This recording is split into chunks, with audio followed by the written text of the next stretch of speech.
Sœurs et frères dans le Christ, paix, joie, grâce, amour à chacun et à chacune de vous au nom de Jésus-Christ en ce dimanche, 19e dimanche du temps ordinaire.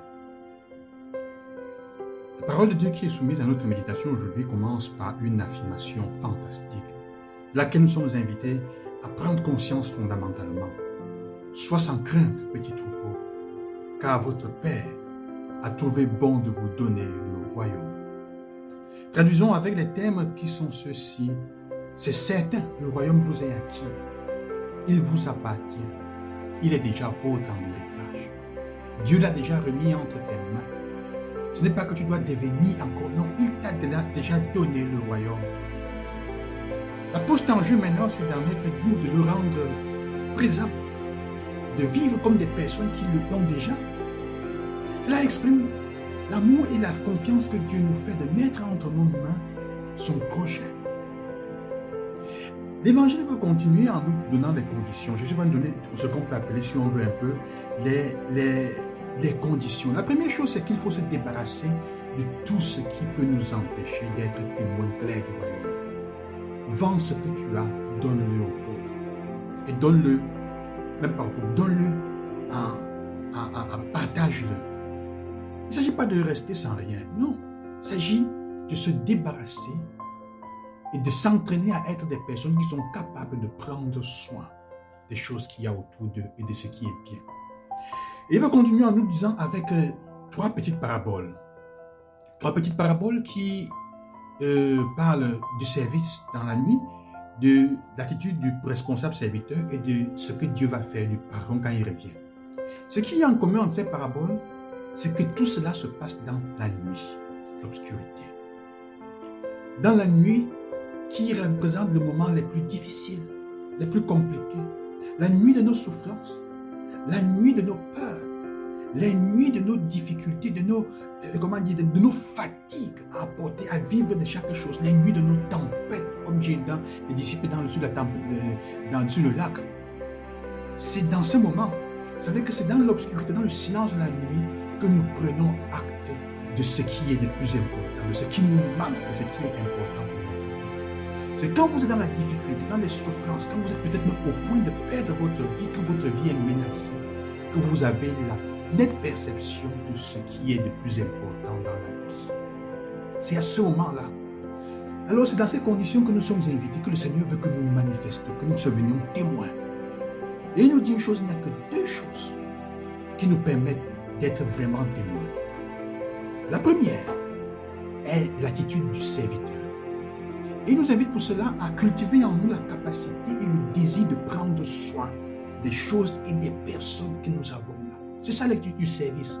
Prendre soin des autres et de ce qu'il y a autour de nous. En ce moment, par exemple, quelles sont les situations dans lesquelles tu te trouves ou des personnes ou des qu'est-ce qui attire ton amour? Quelles sont les situations du monde que tu rencontres qui réveillent ta compassion et ta capacité de prendre soin des autres? Donc vouloir te dédier à prendre soin des autres. Parce que vous voyez, c'est là, il dit, c'est à travers ça, et Dieu veut que nous le surprenions, que nous développions la stupeur. C'est le sens de la troisième parabole. Quand il va arriver, au milieu de la nuit, tu ne sais pas ni l'heure, tu ne sais ni l'heure ni le moment quand il revient. C'est pour ça qu'il reste toujours en tenue de service, soit au service. Et c'est dans l'obscurité que se manifeste vraiment notre capacité, dans un moment difficile, qu'on voit la vérité de notre désir de servir et d'aider les autres. Et donc, c'est à ce moment qu'il va faire quoi? Il va te servir, il va s'asseoir et te servir. Quel est le Dieu qui sert? Quel est le Dieu dont on parle, dont on raconte l'histoire, qui a décidé de servir ceux qui le suivent et qui l'aiment? Il n'y a que Dieu Jésus-Christ. Et déjà, il prend soin de nous. Il prend soin de nous chaque jour. Et c'est à ça que nous sommes invités. Si tu ne te rends pas compte que Dieu prend soin de toi chaque jour, tu ne peux pas prendre soin des autres. Et c'est pour ça que la deuxième chose que nous devons vivre, qui est aussi l'invitation de la première lecture, est la célébration. Et célébrer. Célébrer ce que nous avons vécu. Ici, il y a une invitation à célébrer la vérité. Dans la célébration, il y a la vérité de ce que nous sommes en train de vivre. Ça veut dire quoi célébrer? Ça veut dire que célébrer ne signifie pas seulement commémorer. Il s'agit de laisser Dieu agir à nouveau. De s'engager soi-même dans une grande aventure de la libération. Dans la dynamique de Dieu. Si l'on peut dire, c'est ce que l'on appelle faire mémoire. Cela implique donc qu'on se laisse transformer en profondeur. C'est le sens de la célébration. Alors la célébration ici a deux aspects. Elle est vraie quand elle peut te permettre de rendre grâce à Dieu pour ce que tu as reçu, pour le bien qu'il a fait. Pas seulement à toi, mais à travers toi dans la nuit d'obscurité des autres, à travers toi en prenant soin des autres du monde. Rendre grâce. Et en rendant grâce aussi, tu acceptes de changer. Tu acceptes aussi de devenir quelqu'un d'autre. Tu acceptes, comment dire, tu prends l'engagement à être fidèle au commandement de Dieu. C'est ce que la première lecture nous fait comprendre dans le sens de l'évangile. Accepter, rendre grâce à Dieu pour l'œuvre de libération accomplie à travers nous et en nous dans le quotidien. Et surtout, accepter de vivre selon le modèle, les commandements de Dieu, selon sa ligne de conduite. Alors, c'est pour ça que notre célébration de l'Eucharistie ne peut être vraie que si dans ta vie quotidienne, tu vis déjà le service.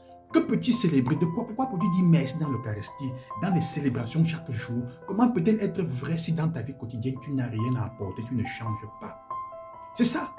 Tu ne peux pas donc rencontrer Dieu qui prend soin de toi. Tu ne peux pas comprendre comment Dieu lave les pieds, s'assoit. Le Seigneur te lave les pieds durant la célébration. C'est dans la célébration que Dieu nous lave les pieds, qui prend soin de nos problèmes, de nos peurs, de nos souffrances, de nos difficultés, de nos tristesses.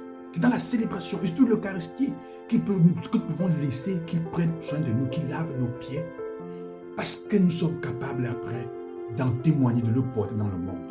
Comment peux-tu laisser que Dieu prenne soin de toi si dans le monde, tu n'apportes pas le soin, tu ne prends pas soin des autres, tu n'éprouves pas, tu ne fais pas l'effort? Et ce qui est important, c'est qu'il ne demande pas que nous fassions de grandes choses pour le surprendre. C'est que chacun apporte le peu qu'il peut avoir.